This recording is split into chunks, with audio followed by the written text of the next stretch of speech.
Welcome to the deep dive. We've got a fascinating stack of material here, taking us back, way back to World War I. That's right. A conflict that just completely changed the world map, didn't it? Absolutely. And these sources, well, they cover a lot of ground. Mm-hmm.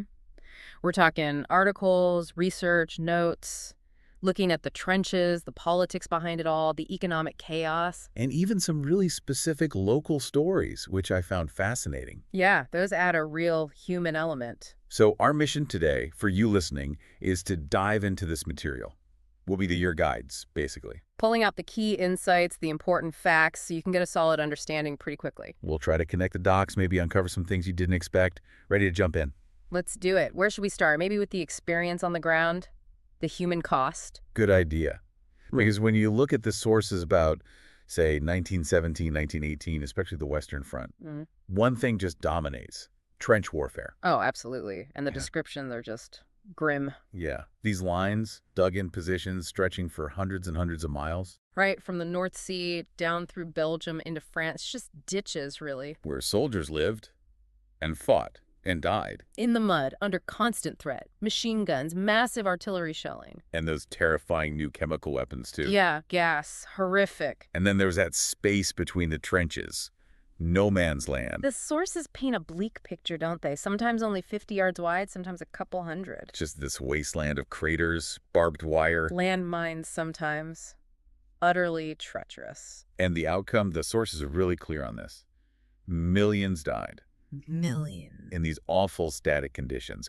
But neither side really gained anything significant. No big breakthroughs, no decisive advantage, just this grinding, deadly stalemate. It's almost impossible to really comprehend that scale of loss. It really is. So, okay, let's maybe zoom in a bit. The sources highlight some specific moments, especially relating to the American involvement later in the war. Right. The timeline points mention things like the Third Battle of Ypres, Balfour Declaration, Bolsheviks taking power in Russia, Wilson's 14 points. And the Battle of Cantigny, a key early American fight. But there's one detail in the notes that really stood out. The very first American combat deaths. Ah, yes. That's incredibly poignant. Merle D. Hay, Thomas Enright, James B. Gresham, November 3rd, 1917. And the connection to Evansville, Indiana, makes it very concrete. That phrase on their monument, stricken on the field of glory that we might live, it just hits hard. It really does. And speaking of Indiana, the sources actually highlight some incredible contributions from Hoosiers. Real stories of bravery. Definitely. Take Lieutenant Aaron Fisher. From Lyle Station. His story is something else. It really is. He became the most highly decorated African-American soldier from Indiana in the war. And the description of his actions. Refusing to retreat. Yeah, refusing to surrender even though they were vastly outnumbered. He was wounded. But kept directing his men. Kept directing them, held off the Germans until reinforcements arrived. Just incredible courage. Earned him the Distinguished Service Cross. And the French Croix de Guerre. Quite the recognition. Then there's Lieutenant Samuel Woodfill, another national hero mentioned. Another Medal of Honor recipient. His actions sound like something out of a movie. Single-handedly taking out machine gun nests. 3 of them. And the sources mention him using a trench pick in close combat. Brutal stuff. While suffering from mustard gas exposure, too. Exactly. He became a hero back home, school named after him. But there's that note about him later wishing people would stop writing about him. Yeah, no more written about Woodfill. It suggests the deep, lasting impact the war had, even on the bravest. A heavy burden to carry. And it wasn't just soldiers, right? The home front support was crucial. Absolutely. Groups like the Red Cross, the Salvation Army, raising money, sending supplies, vital work. And women stepping into jobs left by men. A huge shift, eager to do their part for the war effort. The sources also detail a specific Indiana effort, Base Hospital 32. Right, from Indianapolis. This was a major undertaking. Funded by Eli Lilly, the Red Cross chapter, citizens. And staffed mainly by Hoosiers. They set up in Contrexeville, France. And the scale of their work. Over 9,600 patients admitted in about a year. Yeah, nearly 10,000. And they came from everywhere, 35 nationalities, almost every U.S. state. Wow. That really shows the scope of Indiana's commitment, a global impact from a local effort. Definitely puts it in perspective. Okay, so we've touched on the lived experience, the human cost, Indiana's role. Let's pivot now. Why did this happen? Let's dig into the causes based on the material. Right, because it wasn't just one thing. It was this this tangled web of long-term tensions and short-term crises. The sources point way back to the Franco-Prussian War in 1870. Yeah, that war led to a unified Germany, a weakened France, And crucially, Germany taking Alsace-Lorraine. which created this deep resentment in France, revanchism, they called it, this desire for revenge that just simmered for decades. And this bitterness played out within this whole system of alliances across Europe, A system that made things incredibly fragile. You see these crises mentioned. like the First Moroccan Crisis, 1905. Exactly. Pushed Britain and France closer together against Germany, secret naval agreements, that sort of thing. Then the Bosnian Crisis a few years later. Germany backing Austria-Hungary against Russia. And the Balkan Wars, just before WWI, weakening Austria-Hungary, strengthening Serbia, With Russia firmly backing Serbia, you can see the sides forming. which brings us right to that flashpoint, Serbia and Austria-Hungary. The sources highlight this internal division in Serbia, the official government versus, Groups like the Black Hand, terrorists really, led by this figure, Apis. and their goal was terrifyingly specific. Yeah, provoke war with Austria-Hungary. Use terrorism to do it. They figured Russia would have to step in. And the Serbian government felt powerless to stop them. Pretty much. They didn't want war, but they feared the Black Hand might overthrow them if they cracked down too hard. A really precarious situation. You know, what's interesting is how the sources talk about Austria-Hungary itself. Right, it wasn't monolithic. It had all these internal pressures, different nationalities wanting rights. But the sources also say the radical nationalists were a minority, and the empire had seen recent economic growth. Yeah, provided decent government, infrastructure. So the question the sources raise is, why did these internal anxieties lead to such an aggressive foreign policy? How did that outweigh the stability? A really key question. The material also briefly mentions Italy being divided. Right. Socialists against the war, nationalists like Mussolini pushing for it. Different motives there, too. Colonies from France or territory from Austria-Hungary. Beyond the politics, these big isms were swirling around too. Nationalism. Yeah, the idea that war was now a contest between whole peoples, nations, races. Not just kings fighting kings. And imperialism. That sense the world was all carved up, intensifying the competition. The inter-imperial struggle, as the sources call it. Then there's social Darwinism. That sounds particularly toxic. It really was, framing groups like Germans and Slavs as natural rivals destined to fight. Making conflict seem inevitable, downplaying diplomacy. Exactly. Glorifying warfare, almost. And the sources say this thinking had a critical and immediate role for some hawks in the Austro-Hungarian government. Wow. One source even mentions Britain seeing Germany as illiberal, militaristic. A clash of cultures. Yeah, adding another layer to the Anglo-German rivalry. Which leads us to the military buildup, the arms races. The Anglo-German naval race is the classic example, right?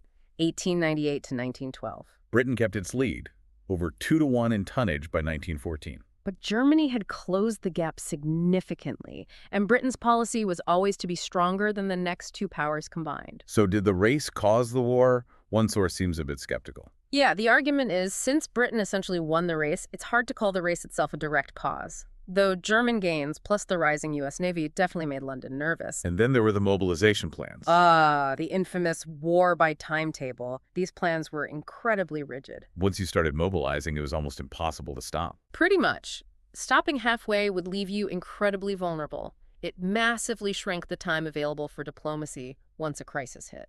But here's something that surprised me in the notes. Despite plans for quick victory, many leaders expected a long war. Yes, that's counterintuitive, isn't it? But you see these quotes, Lord Kitchener predicting 3 years. People talking about Armageddon, war of extermination, the end of civilization. It's chilling. Like Edward Gray's famous line, the lamps are going out all over Europe. They saw it coming on some level. Okay, so we have the trenches, the politics, the ideologies, the military plans. Let's turn to the economic side of things now.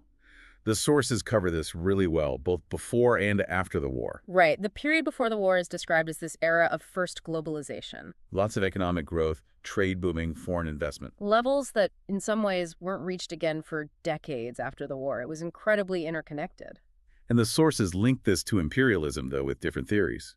Yeah, you have Marxist views, like Lenin's, seeing imperialism as baked into capitalism's logic. Versus others, like Schumpeter, seeing it almost as an outdated relic that was harming the global economy. We see examples too, like Germany's industry needing colonies for markets, maybe even to keep social peace at home. Or Russia needing to expand to catch up defensively. And a really concrete example is that customs war between Serbia and Austria-Hungary. Right, 1906 to 1911, not bullets, but tariffs. Exactly. Austria-Hungary dominated Serbian trade. Serbia pushed for better terms. banned their key exports, Causing a huge drop in Serbian exports initially. But Serbia adapted, found new markets, got German and French investment, reduced its dependence on It's a fascinating little economic battle. And Montenegro trying to launch its own currency, the purper, another small nation pushing back economically. Yeah, trying to assert independence from Austrian influence. Had some early success, but ultimately cut short by the war. There's even that quote from Keynes looking back almost nostalgically at 1914. Right. How easy it was for a Londoner to trade, invest, travel anywhere. Seamless global life. Which makes the next point even starker. All that interconnectedness, all those mutual interests. They didn't stop the war. Norman Angel's idea in The Great Illusion that war was economically irrational. Well, it might have been true, but it wasn't enough. And then the war itself just unleashed economic devastation. Unparalleled destruction, the sources say. Industry shattered, infrastructure ruined, the financial system in pieces. And governments basically printed money to pay for it all, relying on their central banks. Which stored up huge problems down the line. Including the peace settlement. The sources are pretty harsh on Versailles. Yeah. They call it a failure, basically saying it made things worse. Leading to more economic nationalism, protectionism. Exactly. Empires dissolved, markets fractured, new countries put up walls. Not a recipe for recovery. And one of the most infamous results, hyperinflation. Germany in 1922-23 is the nightmare example. Prices doubling in hours, not days. The quotes you mentioned from Klemper and Hemingway. Just mind-boggling. Billions of marks for basic goods. Impossible to live. Shows the complete collapse of value and trust in the system. Then came the attempt to rebuild the financial order, bring back the gold standard. But that post-war gold standard didn't last either. One interesting point in the sources Was about Britain. Yeah, the argument that Britain rejoined at too high a value, hurting its own economy, and then... The connection to the Wall Street crash. Exactly. The idea that the U.S. Fed lowered rates in 26 partly to help Britain stay on gold, and that easing might have fueled the 1929 bubble, a direct link from WWI fallout to the Great Depression. Wow. Let's look regionally. Bulgaria's post-war economy. Crushed by reparations. The Treaty of Neuilly demanded a massive amount, like a quarter of their national wealth. Required over half the state budget just for payments. For years, yeah. Hampered any chance of recovery, led to inflation, until payments were finally suspended in 31. Capitalism without capital, one source calls it.